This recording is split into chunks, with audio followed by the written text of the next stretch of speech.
नमस्कार दोस्तों, स्वागत है आपका आज के मुख्य समाचार में।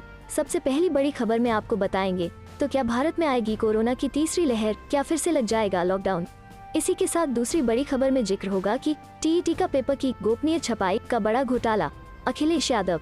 तीसरी बड़ी खबर में आपको बताएंगे कि प्रियंका गांधी का पीएम मोदी पर तंज, कहा भारतीयों की पीड़ा को बूटों तले कुचलिए मत। दोस्तों, हर एक खबर की गहराई में आपको ले जाएंगे, लेकिन दोस्तों खबर में आगे बढ़ने से पहले अगर आपको भी ऐसा लगता है कि अब की बार अखिलेश यादव की सरकार और योगी सरकार को लगेगा बड़ा झटका, तो आप अभी इस वीडियो को लाइक कीजिए और इस लाल बटन को दबाकर चैनल को सब्सक्राइब करके घंटी बजाइए और कमेंट में लिखे जय हिंद। तो क्या भारत में आएगी कोरोना की तीसरी लहर, क्या फिर से लग जाएगा लॉकडाउन। जी हाँ दोस्तों, दुनिया में कोरोना के नए वेरिएंट ओमिक्रॉन की वजह से हड़कंप मचा हुआ है और भारत में भी अब इसने अपना पैर पसारना शुरू कर दिया है। बता दें कि 24 नवंबर को ओमिक्रॉन के पहले केस की पुष्टि के बाद से अब तक यानी सिर्फ 10 दिनों में ही ये कोरोना का नया वेरिएंट दुनिया के 38 देशों में फैल चुका है और पूरी दुनिया में ओमिक्रॉन वेरिएंट के अब तक करीब 400 केस सामने आ चुके हैं। ओमिक्रॉन का पहला केस दक्षिण अफ्रीका में मिला था, जहां अब तक 183 लोग इस वेरिएंट से संक्रमित हो चुके हैं। इसके बाद सबसे ज्यादा 19 केस बोत्सवाना में आए हैं। ब्रिटेन में 32 और नीदरलैंड्स में 19 केस की पुष्टि हो चुकी है। भारत में भी कड़ी जाँच और सख्ती के बाद भी 4 मरीज अब तक मिल चुके हैं। कर्नाटक में पहले 2 केस मिलने के बाद आज एक केस गुजरात के जाम से और दूसरा मुंबई में सामने आया है। जामनगर में ओमिक्रॉन से संक्रमित व्यक्ति हाल ही में जिम्बाब्वे से भारत आया था, जबकि मुंबई में मिला मरीज केपटाउन से मुंबई लौटा था। दुनिया में जिस तरह से ओमिक्रॉन फैल रहा है, उसे देखकर लोगों के मन में यही सवाल उठ रहा है कि क्या भारत में कोरोना की तीसरी लहर ओमिक्रॉन लेकर आएगा। बता दें कि अभी भी ओमिक्रॉन पर रिसर्च पूरी नहीं हुई है, लेकिन वैज्ञानिक मानते हैं कि ओमिक्रॉन से भारत में तीसरी लहर आ सकती है और सभी को सावधान रहने की जरूरत है। अगर राहत की बात कोई दिखाई पड़ रही है तो वो सिर्फ ये है कि भारत में टीकाकरण की गति तेज बनी हुई है। ऐसे में कहा जा रहा है कि अगर मामले बढ़ते भी हैं तो शायद भारत में कोरोना के नए वेरिएंट की स्थिति दूसरी लहर जितनी खतरनाक नहीं होगी। भारत में डेल्टा से ज्यादा संक्रमितों को मिली सीरोपॉजिटिविटी की वजह से नए वेरिएंट ओमिक्रॉन का खतरा यहाँ कुछ कम हो सकता है, लेकिन अभी भी वैज्ञानिक कुछ भी सही नहीं बता पा रहे हैं कि यह डेल्टा से कितना खतरनाक होगा। अब इस राहत के बीच चिंता का विषय ओमिक्रॉन का अपना स्वरूप बदलना है। कहा गया है कि ओमिक्रॉन में 30 से ज्यादा बार म्यूटेशन हुआ है। डेल्टा के मुकाबले भी इसे 5 गुना ज्यादा संक्रामक माना जा रहा है। ऐसे में हमारी थोड़ी भी लापरवाही फिर बड़ा संकट खड़ा कर सकती है। क्या फिर से लगेगा लॉकडाउन। अभी के लिए भारत में एक ट्रैवल एडवाइजरी पहले ही जारी कर दी गई है। एयरपोर्ट पर भी स्क्रीनिंग और टेस्टिंग बढ़ा दी गई है। अगर लापरवाही बरती गई और केसेज बढ़े तो भारत में लॉकडाउन के अलावा कोई विकल्प नहीं होगा। चलते हैं अगली खबर की तरफ। टीईटी का पेपर की गोपनीय छपाई का बड़ा घोटाला, अखिलेश यादव। जी हाँ दोस्तों, समाजवादी पार्टी अध्यक्ष अखिलेश यादव ने शनिवार को कहा कि भाजपा राज में पेपर लीक होने की वजह से बेरोजगार इस बार सपा की सरकार बनाने जा रहे हैं। उन्होंने इस संबंध में ट्वीट कर कहा कि टीईटी परीक्षा का पेपर बियर के एक गोदाम के पते पर छपना गोपनीय छपाई का बड़ा घोटाला है। भाजपा सरकार में तो यूं ही हर बार पेपर लीक होगा, इसीलिए 2022 में बेरोजगार सपा की सरकार बना रहे हैं, क्योंकि उन्हें पूरा भरोसा है कि सपा के आने से ही सब कुछ फिर से ठीक होगा। एक अन्य ट्वीट में उन्होंने कहा कि भाजपा के राज में भावी शिक्षकों पर लाठीचार्ज करके विश्व गुरु बनने का मार्ग प्रशस्त किया जा रहा है। हम 69,000 शिक्षक भर्ती की मांगों के साथ हैं। युवा कहे आज का नहीं चाहिए भाजपा। सपा मुखिया ने कहा कि लखीमपुर किसान स्मृति दिवस मनाकर यूपी वालों ने बता दिया है कि वो न तो किसानों पर पीछे से किए गए वार को भूलेंगे, न किसानों की शहादत को और न ही भाजपा के जुल्म और अत्याचार को। चलते हैं अगली खबर की तरफ। प्रियंका गांधी का पीएम मोदी पर तंज, कहा भारतीयों की पीड़ा को बूटों तले कुचलिए मत। जी हाँ दोस्तों, कांग्रेस पार्टी की राष्ट्रीय महासचिव और उत्तर प्रदेश के प्रभारी प्रियंका गांधी ने ट्वीट कर केंद्र की नरेंद्र मोदी सरकार पर हमला बोला है। उन्होंने कहा कि भारतीय जनता पार्टी की सरकार ने अब तक न तो कोरोना से हुई मौतों के सही आंकड़े जारी किए हैं और न ही मृतकों के परिजनों को किसी तरह का मुआवजा दिया है। इस दौरान उन्होंने कहा कि मृतकों के परिजनों को मुआवजा दिया जाए। उन्होंने आगे कहा कि नरेंद्र मोदी करोड़ों भारतीयों की पीड़ा और संवेदना को संवेदनहीनता के बूटों तले कुचलिए मत, मृतकों के परिजनों को मुआवजा दीजिए। प्रियंका गांधी ने कहा, बीजेपी सरकार ने अब तक न तो कोरोना से हुई मौतों के सही आंकड़े जारी किए हैं और न ही मृतकों के परिजनों को किसी तरह का मुआवजा दिया है। प्रधानमंत्री नरेंद्र मोदी करोड़ों भारतीयों की पीड़ा और संवेदना को संवेदनहीनता के बूटों तले कुचलिए मत, मृतकों के परिजनों को मुआवजा दीजिए। केंद्रीय स्वास्थ्य मंत्रालय की ओर से जारी किए गए आंकड़ों के मुताबिक देश में अब एक्टिव मामलों की संख्या 99,974 है। वहीं इस महामारी से जान गंवाने वालों की संख्या बढ़कर 4,70,530 हो गई है।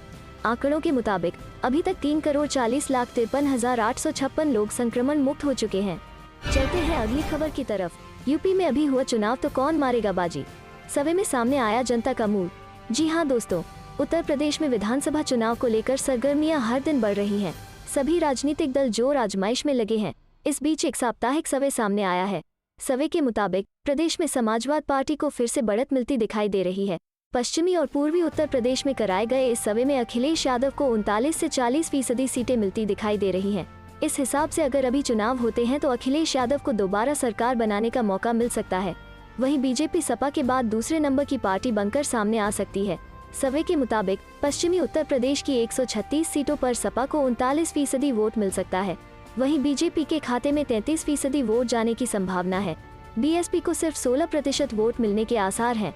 वहीं कांग्रेस को सिर्फ 7% मत मिलने की संभावना है। अन्य उम्मीदवारों के खाते में 5% वोट जाएगा। बता दें कि यह सर्वे 25 नवंबर से 1 दिसंबर के बीच का है।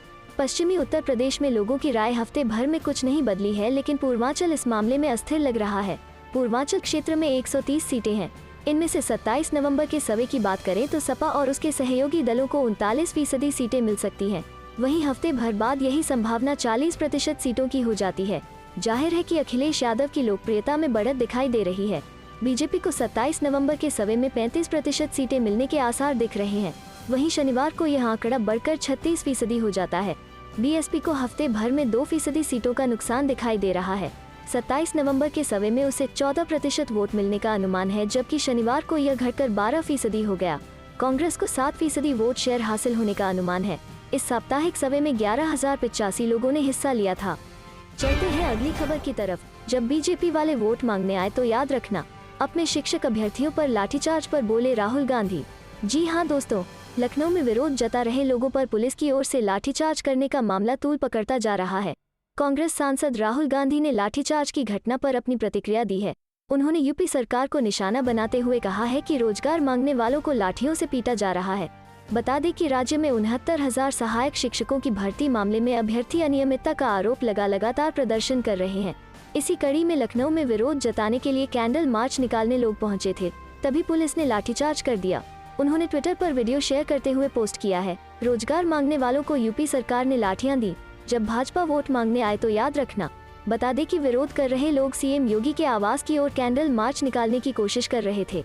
इसका लेकर समाजवादी पार्टी ने भी विरोध जताया है। सपा ने घटना का ट्विटर पर वीडियो शेयर कर अपना विरोध जताया है। वीडियो में दिख रहा है कि कुछ लोगों को पुलिस लाठियों से पीट रही है, वहीं कुछ लोग भागते हुए नजर आते हैं। कई पुलिसकर्मी उनको खदेड़ते हुए नजर आते हैं। चलते हैं अगली खबर की तरफ। आज शाम तक बारिश के आसार, दिन भर घिरे रहेंगे बादल। जी हाँ दोस्तों, पश्चिमी विक्षोभ की सक्रियता की वजह से दिल्ली एनसीआर में रविवार को मौसम एक बार फिर करवट लेगा। मौसम विभाग का पूर्वानुमान है, दिन भर बादल छाए रहने के साथ शाम तक हल्की बारिश हो सकती है। इससे अधिकतम व न्यूनतम पारे में कमी होगी व ठंडक बढ़ेगी। मौसम विभाग के मुताबिक शनिवार को दिल्ली का अधिकतम तापमान सामान्य से 2 अधिक 26.8 डिग्री सेल्सियस व न्यूनतम तापमान भी सामान्य से 2 अधिक 11 डिग्री सेल्सियस रहा। दिन भर धूप निकलने से सर्दी से हल्की राहत रही, लेकिन शाम को सर्द हवाओं की वजह से मुश्किलें बढ़ गई। मौसम विभाग का पूर्वानुमान है कि अगले 24 घंटे में अधिकतम तापमान 25 व न्यूनतम तापमान 11 डिग्री सेल्सियस रिकॉर्ड किया जा सकता है। साथ ही सुबह के समय कोहरा भी रहेगा। बीते 24 घंटे में हवा में नमी का स्तर 48 से 98% रहा।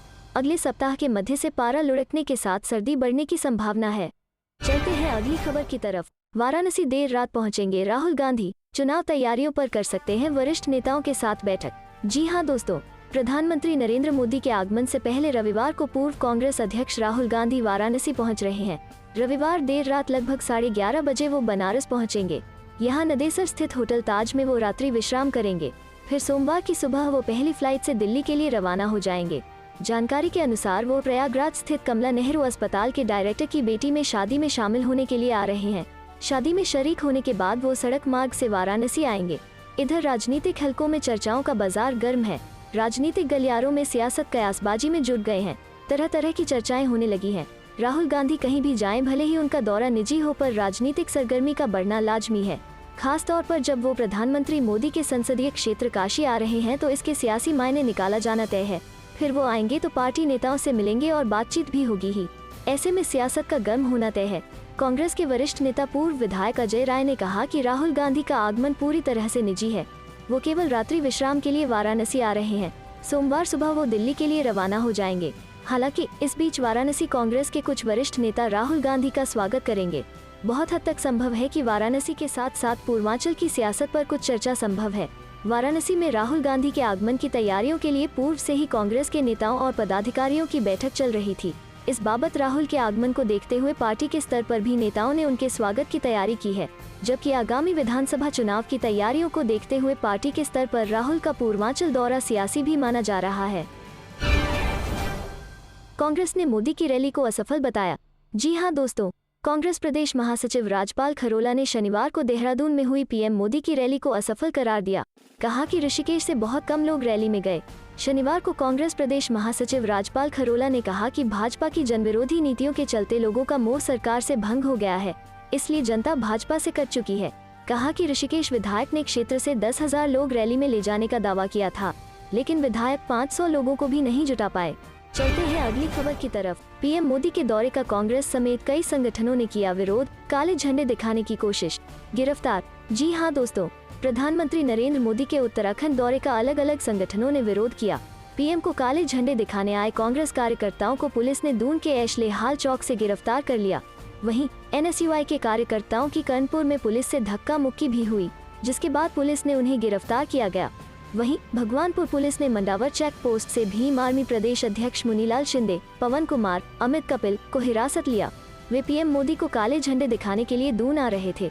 प्रधानमंत्री नरेंद्र मोदी देहरादून आगमन के विरोध में कांग्रेसी कार्यकर्ताओं ने पार्टी नेता लालचंद शर्मा के नेतृत्व में एशले हाल चौक पर विरोध प्रदर्शन किया। इस दौरान कार्यकर्ताओं ने नरेंद्र मोदी गो बैक के नारे लगाए। आयोजन स्थल पर जाने की कोशिश करने के दौरान पुलिस ने उन्हें गिरफ्तार कर लिया। कांग्रेस कार्यकर्ताओं की ओर से काले झंडे दिखाने की कोशिश की गई, जहां पुलिस की ओर से उन्हें गिरफ्तार किया। इस दौरान पुलिस कांग्रेस कार्यकर्ताओं के बीच धक्का मुक्की भी हुई। पुलिस उन्हें निजी बस में बिठाकर ले गई। एनएसयूआई ने प्रधानमंत्री नरेंद्र मोदी के उत्तराखंड दौरे का विरोध किया। प्रदेश अध्यक्ष मोहन भंडारी के नेतृत्व में कार्यकर्ता डीएवी महाविद्यालय में एकत्र हुए, जहाँ से उन्होंने रैली स्थल की ओर नारेबाजी मार्च निकाला। कर्णपुर चौक पर पहले से मौजूद पुलिस ने कार्यकर्ताओं को रोक दिया। यह कार्यकर्ताओं और पुलिस के बीच जमकर धक्का मुक्की। इस पर पुलिस उन्हें गिरफ्तार कर गढ़ी कैंट थाने ले गई। एनएसयूआई के प्रदेश अध्यक्ष मोहन भंडारी ने कहा कि जिस तरह से मोदी ने देश के युवाओं को रोजगार और सस्ती शिक्षा के सपने दिखाए हैं, उससे आज छात्र और युवा खुद को ठगा हुआ महसूस कर रहा है।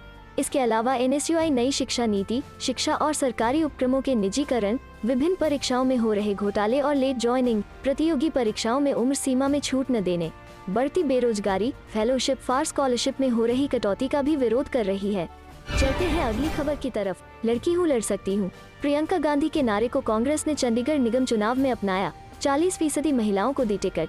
जी हाँ दोस्तों, लड़की हूँ लड़ सकती हूँ, यह नारा अखिल भारतीय कांग्रेस की महासचिव प्रियंका गांधी ने उत्तर प्रदेश विधानसभा चुनाव को ध्यान में रखकर दिया है। इस नारे को चंडीगढ़ कांग्रेस ने भी जनरल वार्ड से गुरबख्श रावत और दीपा दुबे को टिकट देकर अपनाया है। निगम चुनाव में कांग्रेस ने महिलाओं को 40% के हिसाब से 14 महिलाओं को टिकट दिया है। इस बार चंडीगढ़ में नगर निगम चुनाव के लिए कुल 35 वार्ड हैं। 40% के हिसाब से कुल 14 वार्डों में ही महिलाओं को टिकट दिया है। इनमें से फिलहाल 12 वार्ड महिलाओं के लिए, जिसमें 9 सामान्य महिला वार्ड और 3 एससी महिला वार्ड के लिए आरक्षित हैं। प्रियंका गांधी के नारे को साकार करने में चंडीगढ़ कांग्रेस को अधिक मेहनत नहीं करनी पड़ी। कांग्रेस पार्टी को केवल 2 वार्डों पर ही और महिला उम्मीदवार उतारनी पड़ी। प्रियंका गांधी की लड़की हूँ लड़ सकती हूँ के नारे को सभी प्रदेशों में लागू होना चाहिए। चंडीगढ़ नगर निगम चुनाव में पार्टी ने इसे लागू किया है। इससे महिला सशक्तिकरण को बल मिलेगा। चलते हैं अगली खबर की तरफ। प्रियंका गांधी का पीएम मोदी पर तंज, कहा भारतीयों की पीड़ा को बूटों तले कुचलिए मत। जी हाँ दोस्तों, कांग्रेस पार्टी की राष्ट्रीय महासचिव और उत्तर प्रदेश के प्रभारी प्रियंका गांधी ने ट्वीट कर केंद्र की नरेंद्र मोदी सरकार पर हमला बोला है। उन्होंने कहा कि भारतीय जनता पार्टी की सरकार ने अब तक न तो कोरोना से हुई मौतों के सही आंकड़े जारी किए हैं और न ही मृतकों के परिजनों को किसी तरह का मुआवजा दिया है। इस दौरान उन्होंने कहा कि मृतकों के परिजनों को मुआवजा दिया जाए। उन्होंने आगे कहा कि नरेंद्र मोदी करोड़ों भारतीयों की पीड़ा और संवेदना को संवेदनहीनता के बूटों तले कुचलिए मत, मृतकों के परिजनों को मुआवजा दीजिए। प्रियंका गांधी ने कहा, बीजेपी सरकार ने अब तक न तो कोरोना से हुई मौतों के सही आंकड़े जारी किए हैं और न ही मृतकों के परिजनों को किसी तरह का मुआवजा दिया है। प्रधानमंत्री नरेंद्र मोदी करोड़ों भारतीयों की पीड़ा और संवेदना को संवेदनहीनता के बूटों तले कुचलिए मत, मृतकों के परिजनों को मुआवजा दीजिए। केंद्रीय स्वास्थ्य मंत्रालय की ओर से जारी किए गए आंकड़ों के मुताबिक देश में अब एक्टिव मामलों की संख्या 99,974 है। वहीं इस महामारी से जान गंवाने वालों की संख्या बढ़कर 4,70,530 हो गई है। आंकड़ों के मुताबिक अभी तक 3,40,53,856 लोग संक्रमण मुक्त हो चुके हैं। राष्ट्रव्यापी टीकाकरण मुहिम के तहत अभी तक कोरोना वायरस रोधी टीकों की 126 करोड़ से ज्यादा खुराक दी जा चुकी है। कल 73,63,706 डोज दी गई, जिसके बाद अब तक वैक्सीन की 126,53,44,975 डोज दी जा चुकी हैं। चलते हैं अगली खबर की तरफ। आरजेडी चीफ लालू यादव की नरेंद्र मोदी गवर्नमेंट को चेतावनी, कहा जातीय जनगणना नहीं हुई तो करेंगे आंदोलन। जी हां दोस्तों, आरजेडी सुप्रीमो लालू प्रसाद यादव ने शनिवार को दिल्ली में कहा कि हम जातीय जनगणना लागू कराने के लिए आंदोलन करेंगे। सभी पार्टी के लोग तैयार हैं। लोकसभा में केंद्र सरकार ने कहा था कि जातीय जनगणना संभव नहीं है। इस पर लालू प्रसाद यादव ने कहा कि अगर केंद्र सरकार जातीय जनगणना नहीं कराना चाहती है तो बिहार सरकार अपने खर्चे पर जातीय जनगणना कराएं। हम लोग नीतीश कुमार के साथ हैं। अगर जाति जनगणना नहीं होगी तो हम लोग देशव्यापी प्रदर्शन करेंगे। लालू यादव ने कहा कि पीएम नरेंद्र मोदी और बीजेपी यह योजना बना रहे हैं कि जातिगत जनगणना न हो। अनुसूचित जाति एवं अनुसूचित जनजाति की जनसंख्या बढ़ गई है, इसलिए सरकार को उन्हें नौकरी देनी है। सरकार भले ही मना करे, लेकिन हम सुनिश्चित करेंगे कि जाति आधारित जनगणना हो। उन्होंने नीतीश सरकार पर हमला बोलते हुए कहा कि बिहार में अफसरशाही है। यह बात हम लोग पहले से ही कहते आ रहे हैं। बिहार विधानसभा में मंत्री जीवेश मिश्रा के साथ जो हुआ वो गलत हुआ, अधिकारियों पर कार्रवाई हो। बिहार विधानसभा में असदुद्दीन ओवैसी के विधायकों ने वंदे मातरम गाने से मना किया तो लालू प्रसाद यादव ने असदुद्दीन ओवैसी को बीजेपी का एजेंट बताया। लालू यादव ने कहा, ओवैसी को सब जानते हैं, वो बीजेपी के इशारे पर काम करते हैं। राष्ट्रगान का अपमान नहीं होना चाहिए। इससे पहले बिहार विधानसभा में प्रतिपक्ष के नेता तेजस्वी यादव ने बुधवार को कहा था कि राज्य अपने संसाधनों की मदद से ओबीसी की गिनती की मांग पर दबाव डालने के लिए वह बिहार के मुख्यमंत्री नीतीश कुमार को पत्र लिखेंगे। केंद्रीय मंत्री नित्यानंद राय ने मंगलवार को दोहराया था कि जनगणना में अनुसूचित जाति एवं अनुसूचित जनजाति के अलावा अन्य जातियों को शामिल नहीं किया जाएगा, इसलिए बिहार के सामने राज्य विशेष की कवायद ही एकमात्र विकल्प बचा है। तेजस्वी ने कहा था कि मुख्यमंत्री ने मानसून सत्र के दौरान उनके अनुरोध पर कार्रवाई की, जिसके परिणामस्वरूप एक सर्वदलीय प्रतिनिधिमंडल प्रधानमंत्री नरेंद्र मोदी से मुलाकात कर जातिगत जनगणना की मांग की थी। उन्होंने नीतीश पर इस मामले को लेकर आनाकानी करने का आरोप लगाते हुए कहा था कि केंद्र ने बहुत पहले ही अपने इरादे स्पष्ट कर दिए थे। जातिगत जनगणना के पक्ष में बिहार विधानमंडल द्वारा 2 बार सर्वसम्मत से प्रस्ताव पारित किए गए हैं और इसकी वकालत करने वालों का मानना है कि सामाजिक न्याय और कल्याणकारी योजनाओं के अच्छे वितरण का रास्ता बेहतर करेगा। चलते हैं अगली खबर की तरफ। अप इलेक्शन 2022, पंजाब के सीएम चन्नी की यूपी कांग्रेस में बड़ी मांग, चुनाव में बनेंगे पार्टी के प्रचार का प्रमुख चेहरा। जी हाँ दोस्तों, चरणजीत सिंह चन्नी पंजाब के सीएम हैं, लेकिन महज चंद दिनों में देश भर में वे लोकप्रिय हो गए हैं। कांग्रेस नेताओं के मुताबिक उनकी लोकप्रियता यूपी में भी बढ़ गई है। खासतौर पर दलित युवाओं के बीच चन्नी को पसंद करने वालों की संख्या बढ़ी है। यूथ कांग्रेस से जुड़े कई युवा सोशल मीडिया पर चन्नी को फॉलो करने लगे हैं, इसलिए अगले साल होने वाले विधानसभा चुनाव को लेकर चन्नी की मांग बढ़ गई है। खासतौर पर एससी सीटों के भावी उम्मीदवार और नेता चाहते हैं कि आधिकारिक तौर पर चुनाव प्रचार शुरू होने से पहले चन्नी उनके चुनाव क्षेत्र का एक चक्कर जरूर लगाएं। बताया जा रहा है चन्नी कुछ महत्वपूर्ण एससी सीटों पर कांग्रेस के टाउन हॉल कार्यक्रम में हिस्सा लेंगे और युवाओं से चर्चा करेंगे। वहीं चुनाव प्रचार के लिए भी वे पार्टी का महत्वपूर्ण चेहरा होंगे। चन्नी यूपी के अलावा उत्तराखंड में भी पार्टी के लिए प्रचार कर सकते हैं। कैप्टन अमरिंदर सिंह के इस्तीफा देने के बाद चन्नी इसी साल 19 सितंबर को पंजाब के सीएम बने हैं। चलते हैं अगली खबर की तरफ। प्रधानमंत्री आवास योजना के पोस्टर से पीएम मोदी की तस्वीर नदारद, बीजेपी विधायक नाराज। जी हाँ दोस्तों, बिहार के पश्चिम चंपारण जिले के बेतिया में प्रधानमंत्री आवास योजना के उद्घाटन पोस्टर से प्रधानमंत्री नरेंद्र मोदी की तस्वीर गायब होने का मामला तूल पकड़ता जा रहा है। चनपटिया से बीजेपी के विधायक उमाकांत सिंह ने इसे लेकर नाराजगी जताई है। दरअसल मुख्यमंत्री नीतीश कुमार ने शनिवार को पटना से वर्चुअल मीटिंग कर कई योजनाओं का उद्घाटन और शिलान्यास किया था। इस कार्यक्रम का प्रसारण बेतिया में भी किया गया था। प्रधानमंत्री आवास योजना के उद्घाटन कार्यक्रम में इसके पोस्टर से खुद पीएम की तस्वीर नदारद दिखी। बेतिया के बिपिन हाई स्कूल में सीएम नीतीश कुमार ने वर्चुअल मीटिंग के माध्यम से शहरी आवास योजना कार्यक्रम का उद्घाटन किया। मुख्यमंत्री ने पटना से ही रिमोट के माध्यम से कई योजनाओं का उद्घाटन व शिलान्यास किया। इस कार्यक्रम के पोस्टर से पीएम नरेंद्र मोदी की तस्वीर गायब दिखी। इस पर बीजेपी के विधायक उमाकांत सिंह ने कहा कि यह जरूरी था कि पोस्टर में प्रधानमंत्री की तस्वीर लगी हो, लेकिन ऐसा नहीं हुआ। उन्होंने कहा कि इस कार्यक्रम में बिहार बीजेपी के नेता और राज्य के दोनों उप मुख्यमंत्री भी शामिल थे, उनको इस बात का संज्ञान लेना चाहिए था। उन्होंने कहा कि पार्टी के प्रदेश स्तर के नेता इस मामले को देखेंगे। बता दें कि मुख्यमंत्री नीतीश कुमार ने प्रधानमंत्री शहरी आवास योजना के तहत शनिवार को पटना में 12,352 लाभार्थियों को सांकेतिक तौर पर घर की चाबी सौंपी थी।